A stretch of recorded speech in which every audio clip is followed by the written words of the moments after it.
사랑하는 계명교회 청년 모든 여러분들 반갑습니다. 화요일 아침이에요. 에스겔서 5장부터 8장까지를 좀 지켜보려고 하는데 살펴보려고 하는데 뭘 지켜보죠? 네, 살펴보려고 하는데 여러분들 꼭 읽고 여러분들께서 동참해 주셨으면 합니다. 지금 에스겔서 5장부터 일단 내용을 보면 머리털과 수염을 깎는 행동들을 보여주고 있어요. 그리고 그 일들을 통해서 이스라엘 백성들이 어떤 일을 겪게 될지가 나오죠. 12절에 보면 좀 자세히 나오는데 제가 읽을게요. 너희 가운데서 3분의 1은 전염병으로 죽으며 기근으로 멸망할 것이요 3분의 1은 사방에서 칼에 엎드려질 것이며 3분의 1은 내가 사방에 터뜨리고 또 그 뒤를 따라가며 칼을 빼리라. 그러니까 하나님께서 그들에게 어떻게 진노를 내리실 것인가에 대한 내용이 나옵니다. 그 다음 6장에서 여호와께서 이제 우상 숭배에 대해서 어떻게 심판하시는지에 대한 내용들이 나오죠. 그래서 그들이 음란한 눈으로 우상을 섬겨 나를 근심하게 한 것을 기억하고 스스로 한탄할 것이다. 그리고 그때가 되면 비로소 내가 여호와인 줄을 그들이 알게 될 것이다 라고 하나님께서 말을 합니다. 그 다음에 7장에 보게 되면 이스라엘 끝이 다가오고 있음을 하나님께서 말씀하시죠. 10절입니다. 볼지어다 7장 10절이에요. 그날이 볼지어다 그날이 이로다 볼지어다 임박하도다 정한 재앙이 이르렀으니 몽둥이가 꽃이 피며 교만이 싹시 났도다 이렇게 말씀을 하시죠. 그래서 이스라엘이 받는 벌에 대해서 하나님께서 쭉 설명을 하시고 8장에 가게 되면 하나님께서 에스겔을 통하여서 환상 가운데에서 그가 하나님께서 그를 통하여서 쭉 끌고 다니시면서 이스라엘 백성들이 어떤 말도 안 되는 행동을 벌이고 있는지를 이제 보여주십니다. 자, 이제 그 내용들을 좀 보면 좋겠는데 8장에 여러분들이 보게 되면 성전을 하나님께서 이제 본격적으로 떠나시려고 합니다. 이제 내일 10장에 가면 좀 나오게 될 텐데요. 그 떠나시기 직전에 어떤 모습이기 때문에 떠나는가가 나오죠.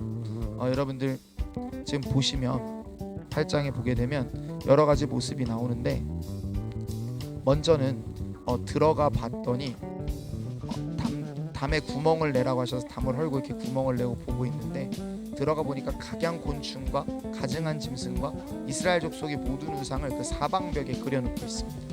그리고 70명이 서 있는데 사반의 아들 아이샤나도 그 가운데 섰고 손에 향료를 들고 향연이 구름같이 막 나오고 있어요. 그리고 그들이 사실 여호와를 향해야 되는데 반대를 향하고 있고 엉덩이를 여호와를 향하고 있는 좀 끔찍한 모습이 펼쳐지고 있는 것이죠. 그러면서 북문을 향해서 담무스를 위해 애곡하기 시작합니다. 여러분 담무스는 뭐냐면 바벨론 신 중에서 이제 곡식을 관장하는 신이라고 이해가 되는 신이에요. 그러니까 담무스를 위해 애곡을 하고 있습니다. 슬픈 노래를 부르고 있는 것이죠. 그리고 16절에 보시면 동쪽을 향해서 동쪽 태양에게 여호와의 성전을 등지고 그죠? 여호와의 성전을 등지고 엉덩이를 보여주고 이제 동쪽 태양을 향하여서 예배를 드리고 있는 모습을 보여주고 있죠. 그러니까 여러분 이해가 되세요? 그러니까 성전에서 이루어지고 있는 행동들이 어떤 것 하나도 여호와께서 원하시는 모습이 없이 오직 다 여호와의 뜻과 반대되는 행동들을 이어가고 있는 모습을 보입니다. 그러니까 여러분 있어야 할 곳에 있어야 하는 분이 안 계시고 없어야 되는 것들이 없어야 되는 것들이 그 자리를 대신하고 있는 경우들을 보게 되죠. 여러분 저는 그 사도 바울이 고린도전서에서 그 소리내어 얘기했던 것들을 보게 되는 게 뭡니까? 우리 마음이 성령께서 거하신 성전이라고 얘기를 하죠. 그런데 여러분 우리가 어떤 경우가 많냐면 우리 마음에 없었으면 하는 어떤 음란함, 없었으면 하는 어떤 욕심, 없었으면 하는 것들을 향한 여전한 사랑과 욕망들이 있어요. 그래서 마치 그 욕망을 향해 가는 그 말을 모는 사람이 우리 마음에 있는 것처럼 우리 마음이 그런 것들 향해 막 달려갈 때가 있습니다. 여러분 그것들을 멈추는 유일하고도 가장 확실한 방법은 뭡니까? 결론적으로 있어야 할 것들이 있어야 하고요. 있어야 할 분이 마음 안에 머물기 위해 없어야 될 것들이 무엇인지를 먼저 명확히 보는 지혜가 좀 있어야 합니다. 하나님께서 말씀하시는 것이죠. 없어야 할 우상 숭배가 가득하다. 그래서 있어야 할 내 자리가 없다라고 말씀을 하십니다. 여러분 우리 마음을 한번 정직하게 감찰해 볼 필요가 저는 오늘 아침에 좀 있을 것 같습니다. 여러분 우리 마음 안에 없어야 할 것들이 우리 마음을 차지하고 있는 것들이 혹시 있지 않을까요? 그러니까 저만 들여다보더라도 품지 않아야 될 여러 가지 마음들, 혹은 품지 말고 생각해봐야 될 여러 가지 것들을 다 무시하고 혹은 멀리하고, 우리가 때로는 가까이 하지 말아야 될 것들을 가까이 두고, 그러면서 하나님을 향해야 되는데 하나님의 반대편을 바라보고 다른 것들을 섬기는 경우가, 다른 것들을 주인 삼는 경우가 너무나 많습니다.